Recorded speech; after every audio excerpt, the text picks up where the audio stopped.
Hello everyone, my name is Stephanie Mitchell and I'd like to thank you all for the opportunity to share with you today about a subject that I am incredibly passionate about. I have a lifelong passion for music with many years of experience as a performer. I'm a classical trained vocalist and pianist with expertise in those fields, but also I've also done composition and teaching as well, both children and adults, offline and online as well. So recently I have developed an interest in the transformative power of music and its connections with neuroscience, particularly regarding those with trauma abuse backgrounds. In particular, I'm interested in researching how and why music affects the brain in promoting well-being and how we can use this information to aid in the healing process.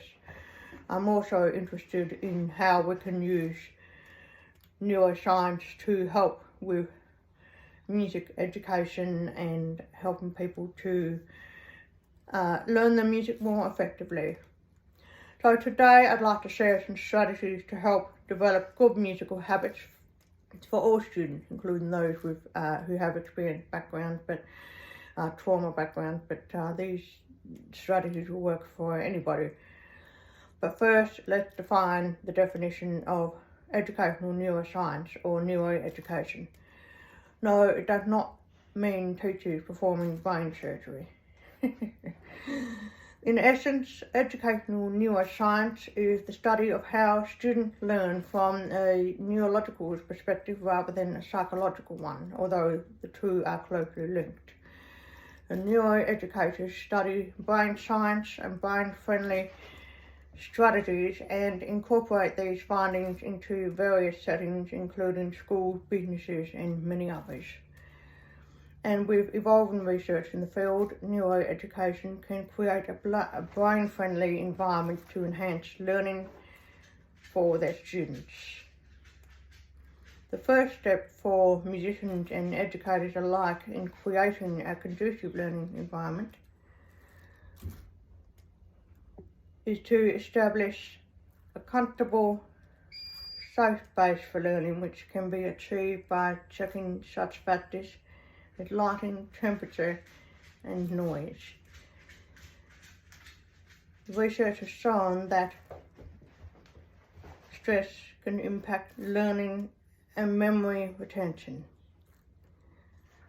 The hippocampus, which is part of the limbic system of the brain, is responsible for creating and consolidating new memories, along with spatial recognition, which work together with the prefrontal cortex, part of the frontal lobe, responsible for executive functions including attention and working memory and cognitive control.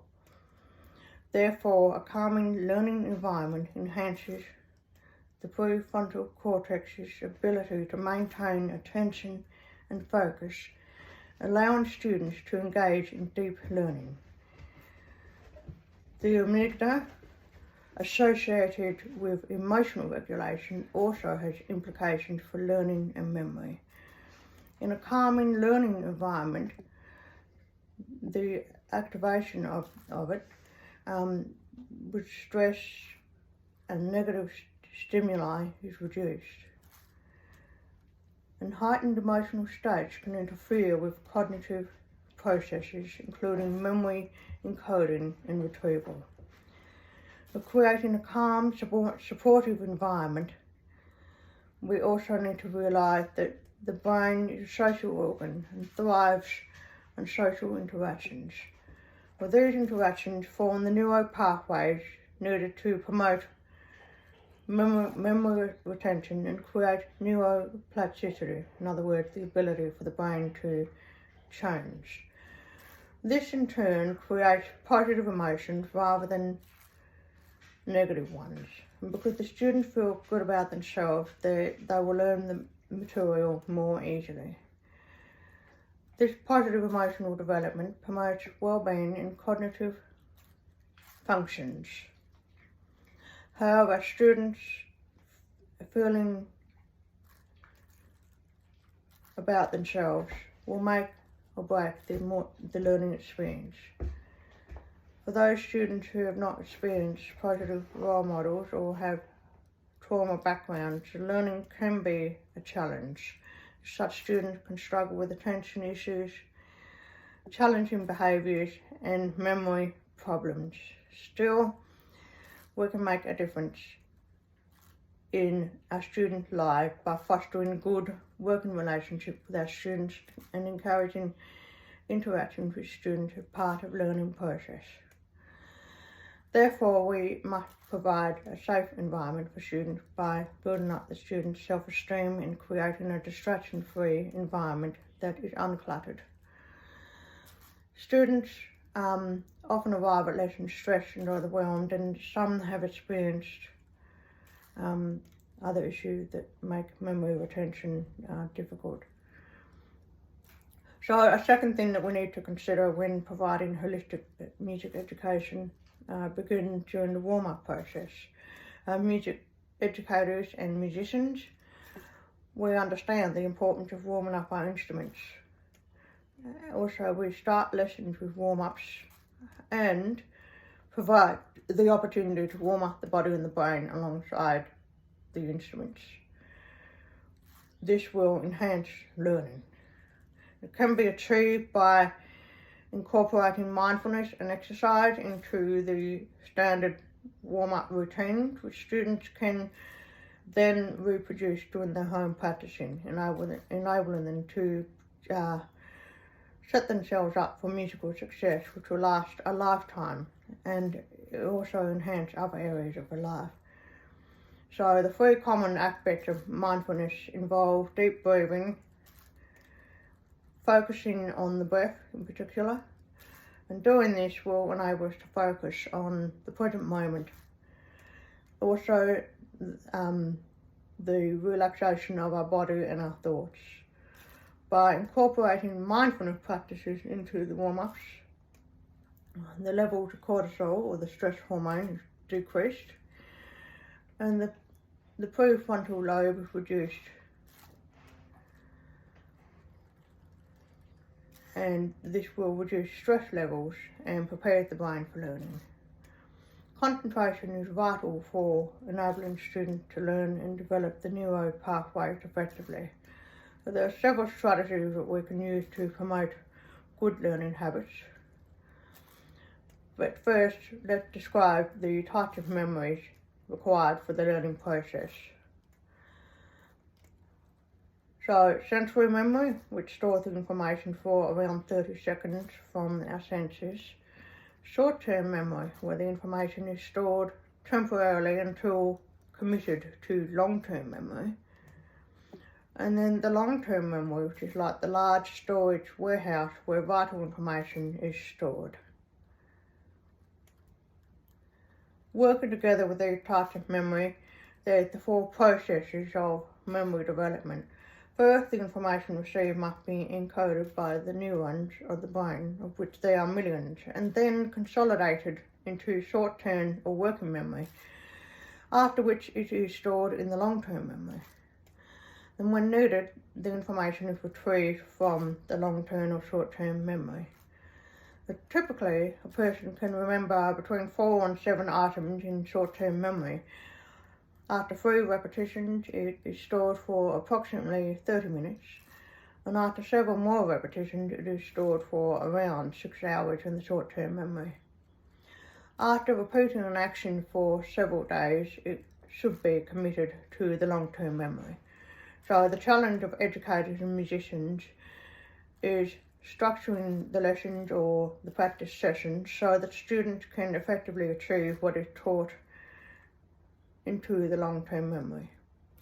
So an effective strategy is starting with the lesson planning stage by working out the goal or the big picture thinking you wish your students to achieve, and then chunking those goals into bite-sized pieces. The brain is designed to understand concepts through spaced repetition and layered concepts.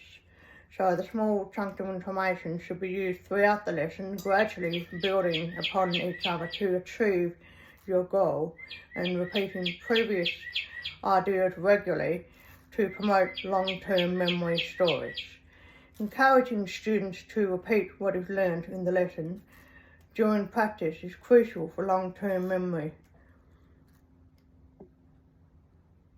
So I want to conclude by providing an example of how to apply the above concepts. So let us assume that you have a student who wants to learn a classical aria.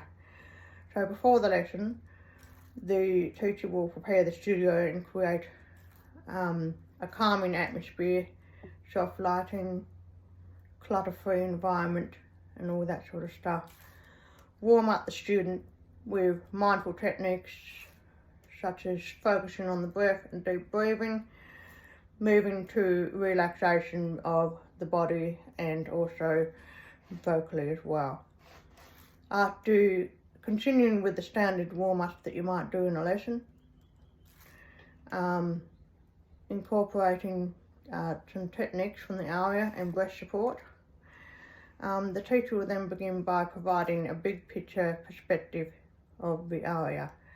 So explain the context and listen to a recording, the worksheet and some sort of graphic for the student to look at during their home practicing to remind them of the big picture. Also have a student create a story and connect with the emotional aspects of the aria. Then break the aria into small chunks, perhaps a few measures long. Analyse the patterns from these chunks and provide similar patterns throughout. Create associations or stories related to these sections, as association is a powerful tool the brain uses to retain information. Then build upon the aria by incorporating these sections to create the whole. This will likely take several lessons, as repetition needs to be spaced over several hours or days for best long-term memory retrieval. Reviewing these steps at home is vital for successful memorization of the aria and understanding the bigger picture. So I hope you found this helpful, and thank you again for the opportunity to share with you all today.